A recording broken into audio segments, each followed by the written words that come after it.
Hello viewers, welcome. এই চ্যানেলে আমি যে complete English learning course in Bengali নিয়ে এসেছিলাম, আগের ভিডিওতে আমি বলেছি, আজই তার প্রথম ভিডিও। এই প্রথম ভিডিওতে আমি কিন্তু দেখাবো ইংরেজির কিছু প্রাইমারি প্রিপোজিশনের ব্যবহার। প্রিপোজিশন মানে ইন, অন, অ্যাট এবং অফের ব্যবহার। এই ইন, অন, অ্যাট বা অফ এগুলো অ্যাকচুয়ালি বাংলায় কিভাবে ব্যবহৃত হয় সেটাই আমি আজকে দেখাবো। আমরা যেমন বলি নদীতে, এই যে নদী শব্দটির সঙ্গে তে যুক্ত হলো, তেমনি মাথা যুক্ত অ, মাথায়, হাত যুক্ত এ, হাতে, পুকুর যুক্ত এ, পুকুরে, জল যুক্ত এ, জলে। ঠিক এই যে এ, তে, অ, এর জন্য আমার ইন, অন, অ্যাট ব্যবহৃত হয়। ঠিক তেমনি র বা এর জন্য কিন্তু অফ ব্যবহৃত হয়। যেমন রামযুক্ত এর, রামের, জলযুক্ত এর, জলের, পুকুরযুক্ত এর, পুকুরের, জামাযুক্ত এর, জামার, পকেটযুক্ত এর, পকেটের। এই যে বিষয়গুলো, এইবার বিষয়গুলোকে আমি একটু লিখিত আকারে দেখাচ্ছি। নদী ইংরেজি দ্য রিভার, নদীতে, ইন দি রিভার। নদীর জন্য দ্য রিভার, তে আছে বলে ইন কথাটা হলো। তাহলে এই যে তে, নদীতে, ইন কথাটা এলো ইন দি রিভার, কলকাতাতে, ইন কলকাতা, এ, তে, অ এগুলো থাকলেই ইন, অন, অ্যাট হয়।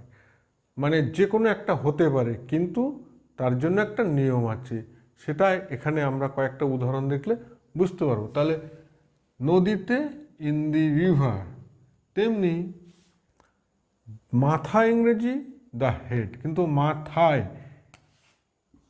মাথা যুক্ত অ, এই যে অ, এই অ আছে বলে ইন হলো, কিন্তু মাথা ইংরেজি দ্য হেড, অ আছে বলে অন হলো, মাথা ইংরেজি দ্য হেড।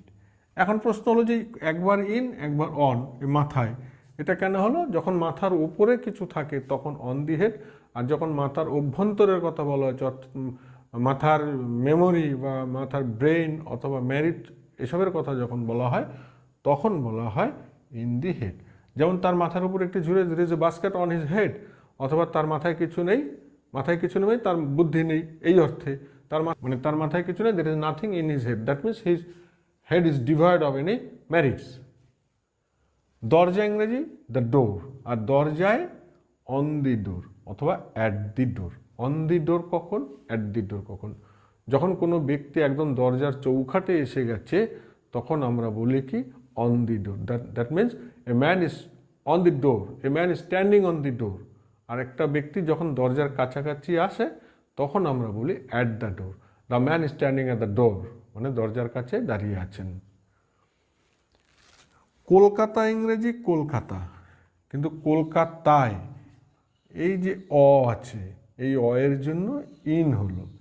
এইবার এখানে একটা বিষয় হলো যে কলকাতার আগে আর দি হলো না, যেমন দরজার, দরজায়, অন দি, অ্যাট দি, এই যে দি ডোর, কিন্তু কলকাতার আগে দি হলো না, কারণ কলকাতা একটি নেমিং ওয়ার্ডস, কলকাতা একটি প্রপার নাউন। কলকাতাটা লিখতে গেলে আমরা কেটা ক্যাপিটাল লেটারে দিই, তাই এই ধরনের যখন কোনো ব্যক্তি, বস্তু বা ইত্যাদির নাম বোঝাবে যেটাকে আমরা ক্যাপিটাল লেটার দিয়ে শুরু করি, সেক্ষেত্রে কিন্তু আমরা দিটা ব্যবহার করব না, তখন ইন কলকাতা।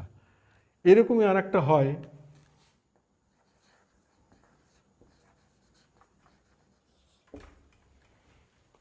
হুগলি, হুগলি, হুগলিতে অ্যাট হুগলি। এবার কলকাতার ক্ষেত্রে ইন, হুগলির ক্ষেত্রে অ্যাট। এর কারণ হলো কলকাতা বড় জায়গা তাই ইন, হুগলি ছোট জায়গা তাই অ্যাট। এইটা একটু মনে রাখতে, ছোট জায়গার ক্ষেত্রে অ্যাট, বড় জায়গার ক্ষেত্রে ইন। তাহলে আমরা এখান থেকে একটা জিনিস কিন্তু জানলাম যে ইন, অন, অ্যাট এই তিনটের ব্যবহার এ, তে, অ। এইবার আসি অফের ব্যবহার। অফ, অফ মানে র বা এর। যেমন আমরা বলি আকাশের, জামার মানে জামা যুক্ত র, জামার, বইটির, ছেলেটির, আমার বাবার, বাবা যুক্ত র। এইগুলোর ক্ষেত্রে কিন্তু আমরা অফ ব্যবহার করি। কীরকম?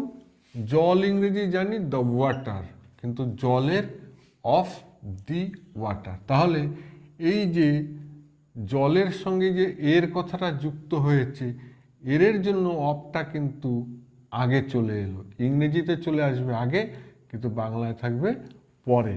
জলের অফ দি ওয়াটার। তাহলে জলের দাম ইংরেজি হবে the price of the water. সেইটা আবার কয়েকটা লিখে আবার একটু বোঝাচ্ছি। নদীর জল, জল ইংরেজি দি ওয়াটার, নদীর ইংরেজি অফ দি রিভার। জলের দাম একই জিনিস, কিন্তু এখানে জলের বদলে দাম, নদীর বদলে জলের, জলের দাম the price of the water. রামের বাবা, অর্থাৎ জল, দাম, বাবা যেরকম এটাও তাই, নদীর, জলের, রামের। বাবা ইংরেজি দ্য ফাদার, রামের অফ রাম। এখানেও দি হলো না, কারণ রাম একটি ছেলের নাম এবং আরটা আমরা বড় হাতের লিখি, তাই এখানে দি কথাটা আসবে না। রামের বাবা দি ফাদার অফ রাম। জামার পকেট, জামা দি পকেট মানে পকেট, জামার অফ দি শার্ট, জামার পকেট। 1980 সালের অফ 1980, এটা একটু মনে রাখতে হবে। তার কারণ হচ্ছে 1980 সালের যখন আমরা লিখব, এই সালের জন্য কিন্তু আলাদা ইংরেজি থাকে না। ইংরেজিতে অন্তত পক্ষে এটা লেখার দরকার হয় না। সাল বলতে 1980 লিখলেই 1980 সাল বোঝাবে, তার সঙ্গে এর আছে সালের, তার জন্য অফ। তাহলে 1980 সালের অফ 1980, 1980 সালের ঘটনা, দ্য ইনসিডেন্ট অফ 1980। তেমনি 1980 সালের জানুয়ারি মাসে, এটাও তাই, মাসে, মাস ইন জানুয়ারি 1980, 1980 সালের জানুয়ারি মাসে, ইন জানুয়ারি 1980। মাস ইংরেজিটাও কিন্তু দিলাম না, জানুয়ারি বলতেই কিন্তু জানুয়ারি মাস বোঝাচ্ছে, তাহলে জানুয়ারি মাসে ইনটা দিলাম, ইন জানুয়ারি 1980। তেমনি 1980 সালের ফেব্রুয়ারি মাসে, ইন ফেব্রুয়ারি 1980। 1980 সালের ডিসেম্বর মাসে, ইন ডিসেম্বর 1980 লিখলেই হবে। আবার এইটাকেই যখন এই যে মাস, সাল যখন ব্যবহার করব, তখন কিভাবে লিখব? In the month of January of the year 1980। এটাও সেই ভার্বস পদ্ধতি, অর্থাৎ অনেক কথা ব্যবহার করেছি কিন্তু মানে সেই এইটুকুই, ইন জানুয়ারি 1980। তাহলে এই পদ্ধতিটা আমরা একটু অ্যাভয়েড করারই চেষ্টা করব, কারণ এটা ভার্বস পদ্ধতি, বেশি কথা ব্যবহার করতে হয় কিন্তু মানে অল্প বোঝায়, যার ফলে আমরা এইটা না লিখে লিখব ইন জানুয়ারি 1980। কিন্তু যেহেতু আমরা এখন শিখছি, তাই আমরা এই পুরো লেখাটাই শিখব, in the month of January of the year 1980।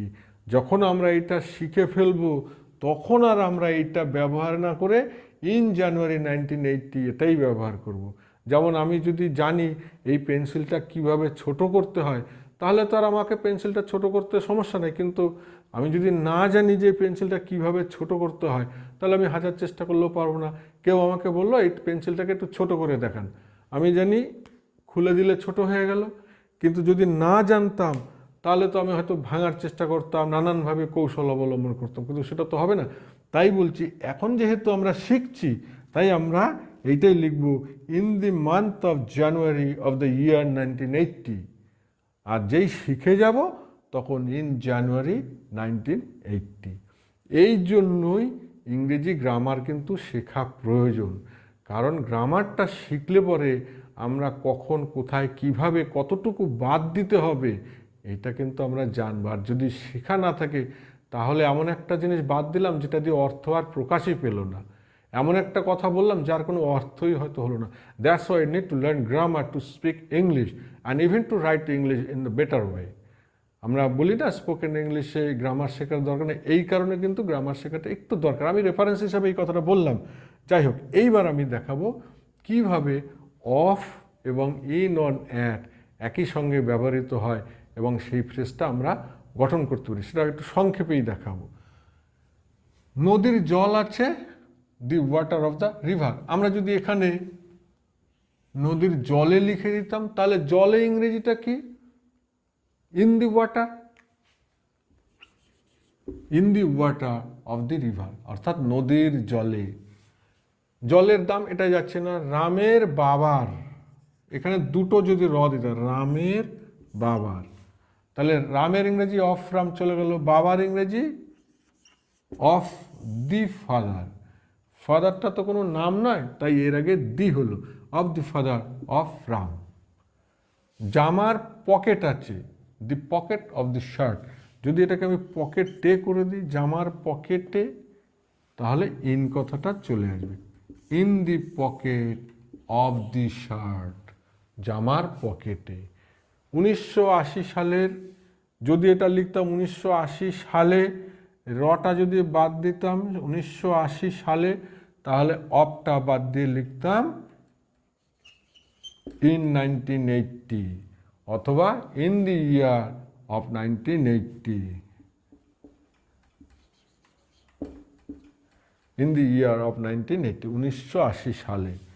1980 সালের জানুয়ারি মাসে, এটা আমরা লিখেই দিলাম, কারণ র আছে, এ আছে, ইন জানুয়ারি 1980, অথবা in the month of January. এই মান্থ অফ জানুয়ারি মানে জানুয়ারি মাসে, in the month of January. 1980 সালের অফ দি ইয়ার 1980, তাহলে অফেরও ব্যবহার হলো, আবার ইনেরও ব্যবহার হলো।